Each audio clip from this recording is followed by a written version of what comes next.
வணக்கம். Jayanthi tips and videos. இன்னைக்கு பெற்றோர்கள் எப்படி அதிர்ஷ்டசாலி ஆனார்கள், ராதையின் கதையை பற்றி பார்ப்போம். பெற்றோர்கள் எப்படி அதிர்ஷ்டசாலி ஆனார்கள்.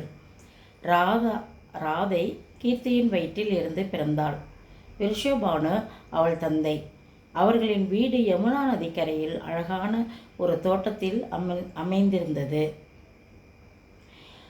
அது பாத்திரபத மாதம் மற்றும் சுக்லபட்சத்தில் 8வது நாள் தேவர்கள் வானத்திலிருந்து மலர்களை பொழிந்தார்கள். ராதை வந்ததும் நதிகள் தூய்மையாயின. ராதை தாமரை வாசனையுடன் குளிர்ந்த காற்றும் வீசியது. கீர்த்தி மிகவும் அழகான பெண்ணை பெற்றெடுத்தாள். அவள் மிகுந்த மகிழ்ச்சியை உணர்ந்தாள். பெரிய பெரிய தேவர்கள் கூட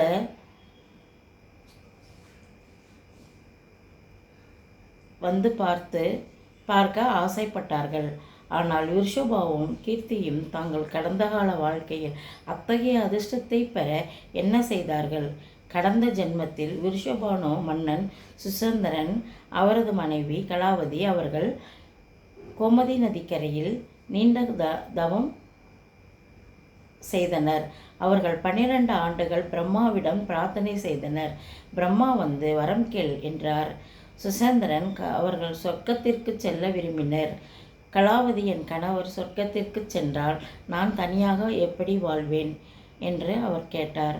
அவர் இல்லாமல் என்னால் வாழ முடியாது. தயவுசெய்து எனக்கும் அந்த வரத்தை கொடுங்கள் என்று பிரம்மாவிடம் கவலையுடன் கேட்டார்.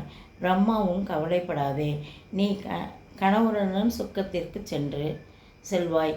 பிறகு நீங்கள் இருவரும் மீண்டும் பூமியில் பிறப்பீர்கள். ஸ்ரீ ராதாவை உங்கள் மகளாக பெறுவீர்கள். பிறகு நீங்கள் இருவரும் சேர்ந்து மோட்சம் அடைவீர்கள். கலாவதியும் சுசேந்திரனும் பூமியில் விருஷபானுவாகவும் கீர்த்தியாகவும் பிறந்தனர். மன்னன் பழந்தனின் யக்ய குண்டத்திலிருந்து கலாவதி வெளிவந்தாள். சுசந்திரன் மீண்டும் சுரபானுவின் வீட்டில் பிறந்து விருஷபானு என்று அழைக்கப்பட்டான். இருவரும் தங்கள் கடந்த கால வாழ்க்கையை நினைவு கூர்ந்தார்கள். இந்த பூர்வ ஜென்ம கதையை கேட்டும் எவரும் பாவங்களிலிருந்து விடுபட்டு பகவான் ஸ்ரீ கிருஷ்ணனுடன் ஒன்றி விடுவார்கள். கற்றல். தவம் புண்ணியம் தரும்.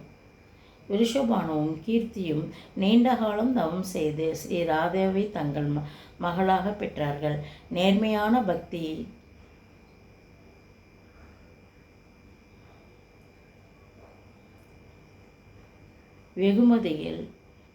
வெகுமதிகளுக்கு வழிவகுக்கிறது என்பதனை இது காட்டுகிறது.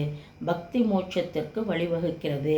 கலாவதி மற்றும் சுசீந்திரன் விருஷபானு மற்றும் கீர்த்தியாக வாழ்ந்த பிறகு மோட்சம் பெறுவர் என வாக்களிக்கப்பட்டார்.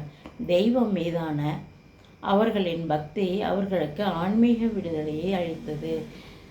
தெய்வீக விதி, கடந்த கால செயல்கள் மற்றும் தெய்வீக ஆசீர்வாதங்கள், விதி எவ்வாறு வடிவமைக்கப்பட்டுள்ளது என்பதனை கதை எடுத்து காட்டுகிறது.